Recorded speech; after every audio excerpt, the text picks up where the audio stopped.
اس گول میز کے گرد دونوں اپنی نشستوں پہ بور سی بیٹھی تھی، باقی کرسیوں پہ آنٹی ٹائپ چند خواتین جلوہ افروز تھیں۔ محمل بار بار کلائی پہ بندھی گھڑی کو دیکھتی رہی، وہ واقعی بہت بور ہو رہی تھی۔ فرشتے ہی تھی جو اپنے ساتھ بیٹھی نسیم آنٹی سے کوئی نہ کوئی بات کر لیتی، ورنہ تو وہ مسلسل جمائی ہی روکتی بیزار سی ادھر ادھر دیکھ رہی تھی۔ اس ملک میں عورتوں کو وہ حقوق حاصل نہیں جو مردوں کو ہیں۔ وہ نہ چاہتے ہوئے بھی مسز رضی کی طرف متوجہ ہوئی، جو ناک چڑھائے اپنا انگوٹھیوں سے مزین ہاتھ ہلا کر کہہ رہی تھیں، اور یہ اس صدی کی سب سے بے وقوفانہ حرکت ہے۔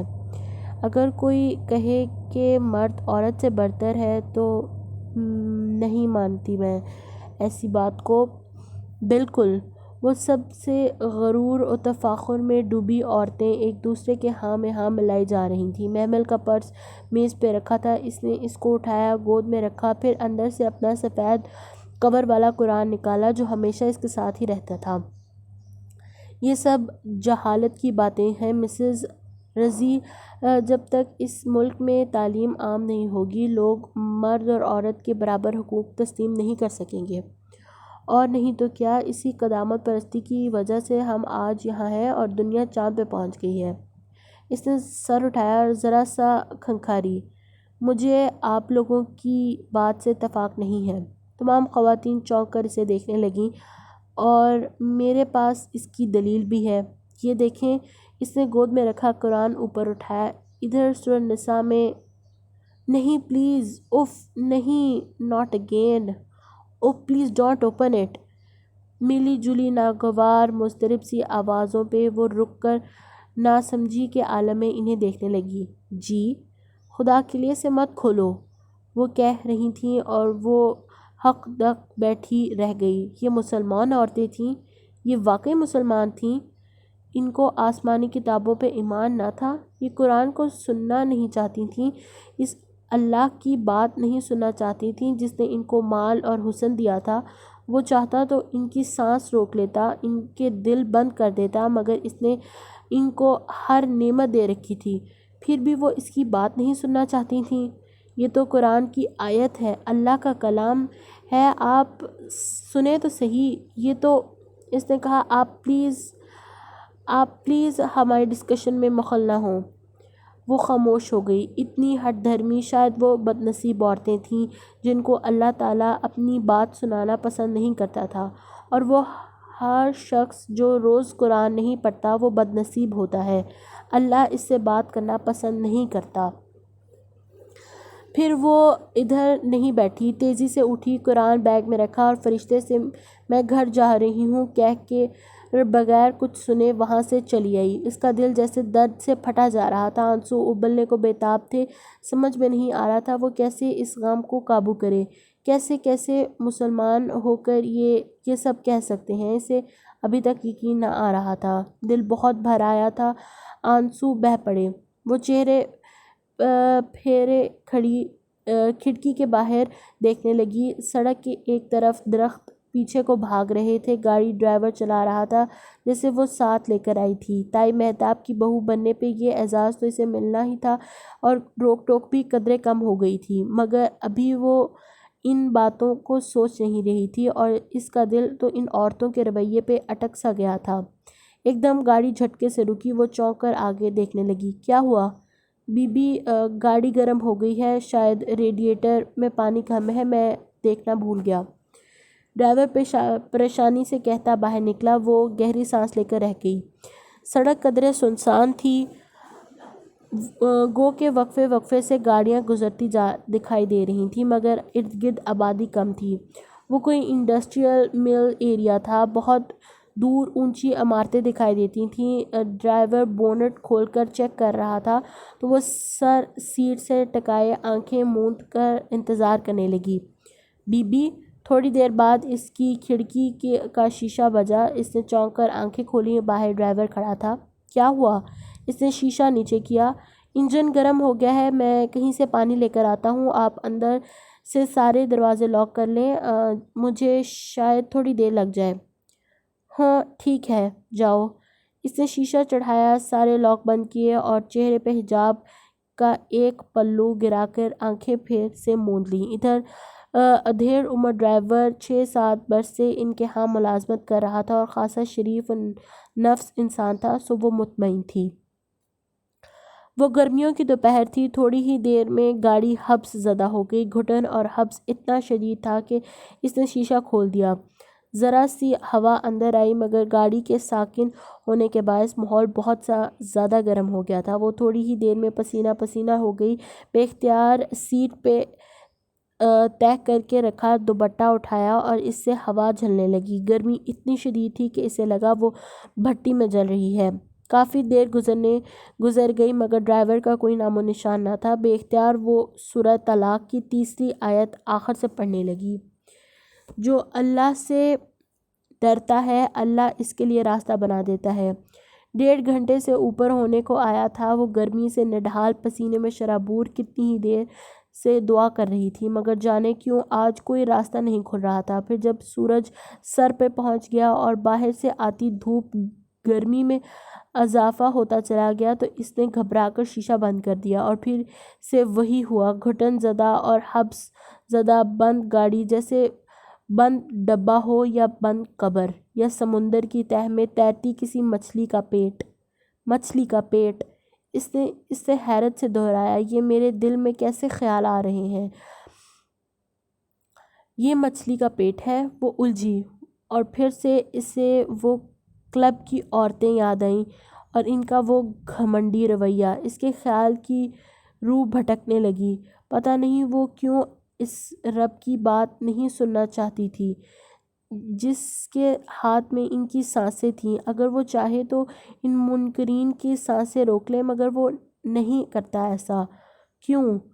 اس نے خود سے سوال کیا۔ اس کی آواز بند شیشوں سے ٹکرا کر پلٹ آئی۔ باہر فضا صاف دکھائی دے رہی تھی، دور سے جھلکتی اونچی عمارتیں، ان کے اوپر آسمان جہاں سے پرندے اڑتے ہوئے گزر رہے تھے۔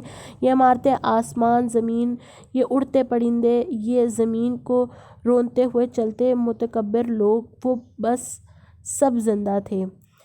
ان کی سانسیں اپنے انکار کے باوجود نہیں رکتی تھیں۔ کیوں؟ کیونکہ ان کی سانس ان کو ملی مہلت کی علامت ہے محمل بی بی۔ کسی کے گناہ کتنے ہی شدید کیوں نہ ہو، اگر سانس باقی ہے تو امید ہے شاید کہ وہ لوٹ آئیں۔ وہ رب تو ان نافرمانیوں سے مایوس نہیں ہوا، پھر تم کیوں ہوئی؟ کوئی اس کے اندر بولا تھا۔ وہ جیسے سناٹے میں آ گئی۔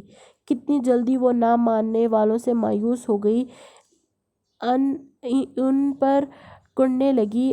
پھر کیوں وہ کسی کے ہٹ دھرمی دیکھ کر یہ فرض کر بیٹھی کہ وہ کبھی بدل نہیں سکتی؟ کیوں اس نے مایوس ہو کر بستی چھوڑ دی؟ اس کی آنکھوں سے آنسو ابل پڑے۔ بے اختیار اس نے دعا کے لیے ہاتھ اٹھائے۔ نہیں کوئی الہ ہی تیرے سوا، پاک ہے تو، بے شک میں ہی ظالموں میں سے ہوں۔ ندامت کے آنسو اس کے گالوں پر لڑک رہے تھے۔ اسے بستی نہیں چھوڑنی چاہیے تھی۔ اگر کچھ لوگ قرآن نہیں سننا چاہتے تو کوئی تو ہوگا جو اسے سننا چاہے گا۔ وہ خود کیا تھی؟ قرآن کو اس روز چھت پر کھولتے ہی بدک اٹھنے والی آج کدھر تھی؟ صرف اس سیاہ فام لڑکی کی ذرا سی کوشش، ذرا سے تجسس کو بھڑکانا کام والے عمل سے وہ کسی نہ کسی طرح آج ادھر پہنچ گئی تھی کہ اللہ اس سے بات کرتا تھا۔ پھر اپنی پارسائی پہ غرور اور دوسرے کی تحقیر کیسی؟ اس کے آنسو بھی بہہ ہی رہے تھے کہ ڈرائیور سامنے سے آتا دکھائی دیا۔ اس نے دونوں ہاتھوں میں پانی کی بوتلیں تھیں اور جو اللہ سے ڈرتا ہے اللہ اس کے لیے راستہ نکال دیتا ہے۔ اسے بے اختیار اس کے لبوں سے نکلا تھا۔ اسے لگا اس کی شاید توبہ قبول ہو گئی ہے۔ کبھی کبھی اسے لگتا کہ ایمان اور تقویٰ بھی سانپ سیڑھی کے کھیل کی طرح ہوتے ہیں، ایک صحیح قدم کسی معراج پہ پہنچا دیتا ہے تو دوسرا غلط قدم گہری کھائی میں۔ اس نے بے اختیار سوچا تھا۔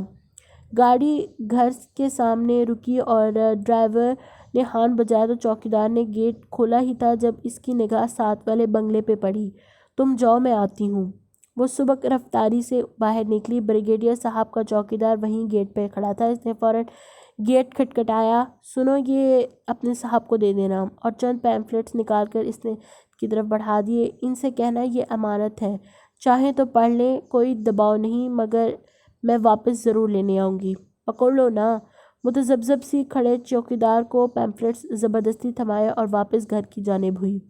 کوئی تو ہوگا جو اسے سننا چاہے، آج نہیں، کل نہیں، مگر کبھی تو وہ ان پیمفلٹس کو کھولیں گے۔ کوریڈور میں لگا سافٹ سا بورڈ آج کچھ زیادہ ہی چمک رہا تھا، یا شاید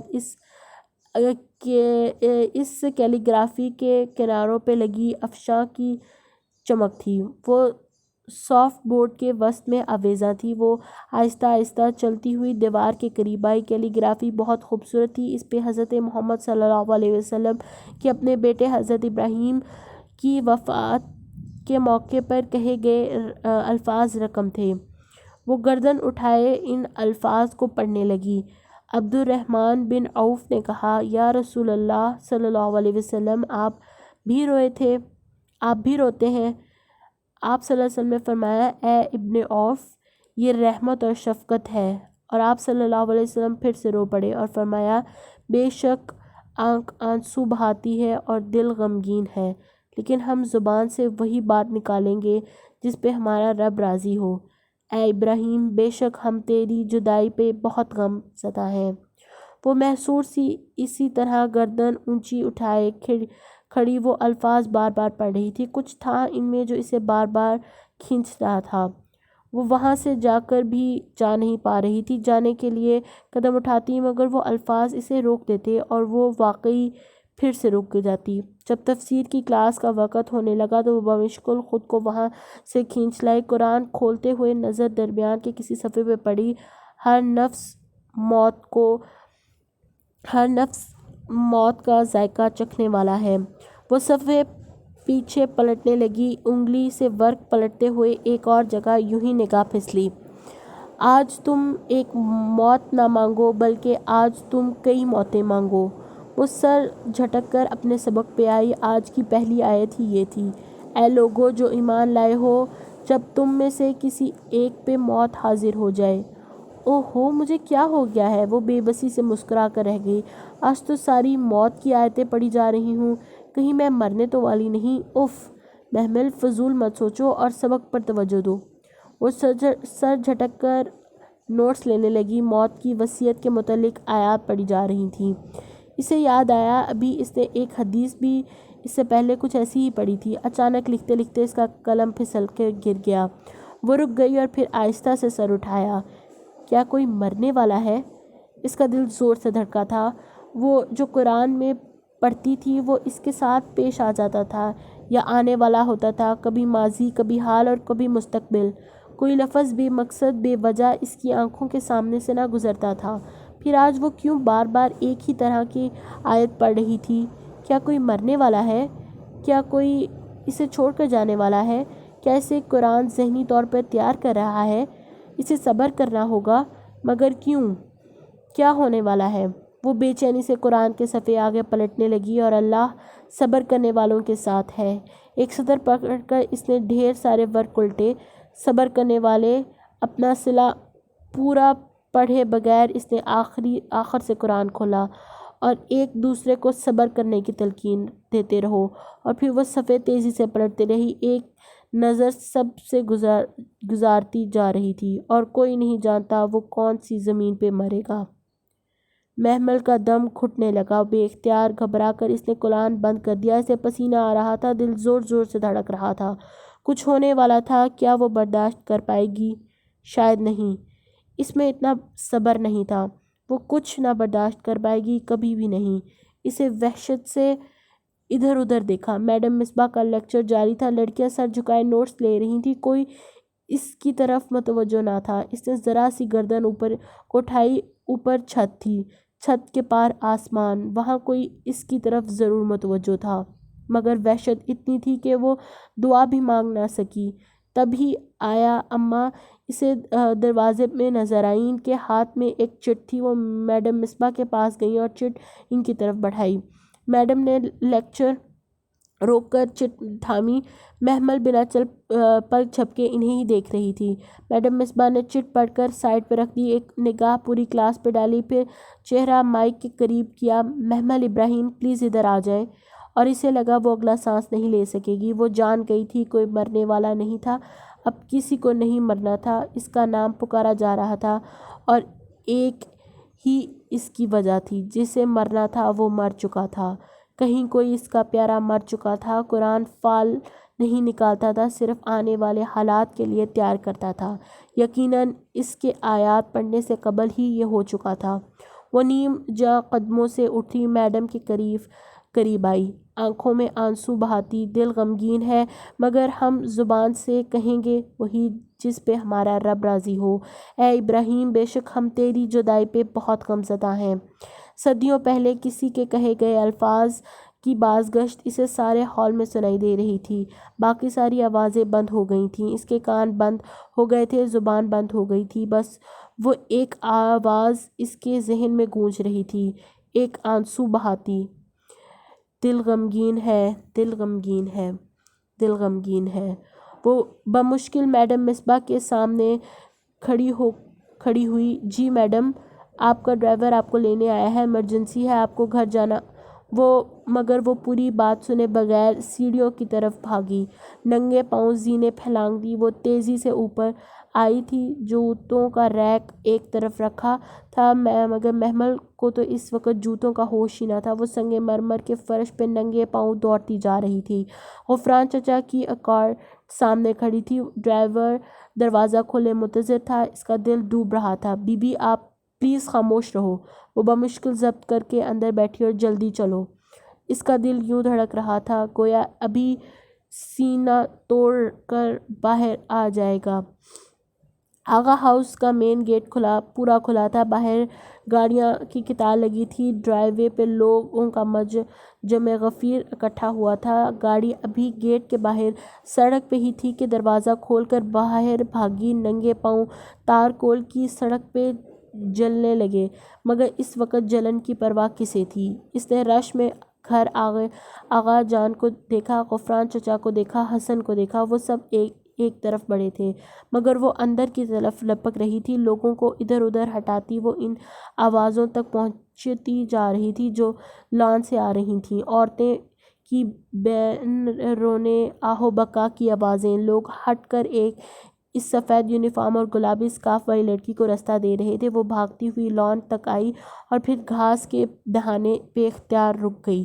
لان میں عورتوں کا ایک ہجوم اکٹھا تھا، درمیان میں چارپائی رکھی تھی، اس پہ کوئی سفید چادر اوڑھے لیٹا تھا، چارپائی کے چاروں طرف عورتیں ہی رو رہی تھیں، ان کے چہرے گڈ مڈ ہو رہے تھے۔ ایک فضا چچی تھیں، ہاں نائمہ چچی، اور سینے پہ دو ہاتھ مار کر روتی رضیہ پھپھو تھیں، اور اونچی آواز میں بیان کرتی مہتاب تائی۔ سب تو تھے ادھر، پھر کون تھا چارپائی پہ، کون تھا؟ اس نے ادھر ادھر نگاہ دوڑائی، وہاں سارا خاندان اکٹھا تھا، بس ایک چہرہ نہ تھا۔ اماں! اس کے لب پھڑ پڑ آئے۔ اس نے انہیں پکارنے کے لیے لب کھولے، آواز نے گویا ساتھ چھوڑ دیا۔ وہ وحشت سے ادھر ادھر دیکھنے لگی، شاید اس کی ماں اس کو کسی نے کونے میں بیٹھی ہوگی، مگر وہ کہیں نہیں تھی، اس کی ماں کہیں نہیں تھی۔ محمل، محمل! وہ عورتیں اسے پکار رہی تھیں، اٹھ کر اسے گلے لگا رہی تھیں۔ کسی نے راستہ بنایا تو کوئی میت کے پاس سے ہٹ گیا، کوئی اسے ہاتھ سے پکڑ کر چارپائی کے قریب لایا، کسی نے شانوں پہ زور سے ہاتھ رکھا اور اسے بٹھایا، کسی نے میت کے چہرے سے سفید چادر ہٹائی۔ کون کیا کر رہا تھا اسے کچھ سمجھ نہیں آ رہی تھی۔ ساری آوازیں آنا بند ہو گئی تھیں، ارد گرد کی عورتوں کے لب ہل رہے تھے، مگر وہ سن نہیں پا رہی تھی وہ کیا کہہ رہی تھیں، رو رہی تھیں، ہنس رہی تھیں، وہ تو بس یک ٹک بنا پلک جھپکے اس زرد چہرے کو دیکھ رہی تھی جو چارپائی پہ آنکھیں موند لیٹا تھا، نتھنیوں میں روئی ڈالی گئی تھی اور چہرے کے گرد سفید پٹی۔ وہ چہرہ، وہ واقعی اماں سے بہت ملتا تھا، بالکل جیسے اماں کا چہرہ ہو، اور شاید وہ اماں کا ہی چہرہ تھا۔ اسے بس ایک پل لگا تھا یقین آنے میں، اور پھر اس نے چاہا کہ وہ بھی دھاڑے مار کر رونے لگے، نوحے کرے، بین کرے، زور سے چلائے، مگر وہ رحمت للعالمین کے کہے گئے الفاظ، مگر ہم زبان سے وہی کہیں گے جس پہ ہمارا رب راضی ہو۔ اور اس کے لب کھلے رہ گئے، آواز حلق میں ہی دم توڑ گئی، زبان ہلنے سے انکاری تھی۔ اس کی شدت سے دل چاہ رہا تھا کہ اپنا سر پیٹے، سینے پر ہاتھ مار مار کر روئے، دوپٹہ پھاڑ دے اور اتنا چیخ چیخ کر روئے کہ آسمان ہل جائے۔ اور پھر اس نے ہاتھ اٹھائے، مگر نوحے کرنے والی اگر توبہ کیے بغیر مر گئی تو اس کے لیے تارکول کے کپڑے اور آگ کے شعلے کی قمیض ہوگی۔ جو گریباں چاک کرے اور رخساروں پر تمانچے مارے اور بین کرے وہ ہم میں سے نہیں۔ یہ ہدایت تو ابد تک کے لیے تھی۔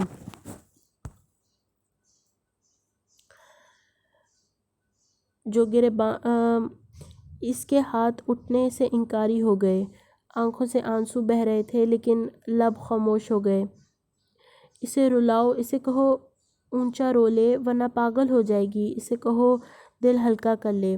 بہت سی عورتیں اس کے قریب زور زور سے کہہ رہی تھیں، میری بچی۔ تائی مہتاب نے روتے ہوئے اسے گلے لگایا۔ وہ اس طرح ساکت سی بیٹھی ماں کی میت کو دیکھ رہی تھی، آنکھوں سے آنسو گردن پر لڑک رہے تھے، اس کا پورا چہرہ بھیگ گیا تھا مگر زبان نہیں ہلتی تھی۔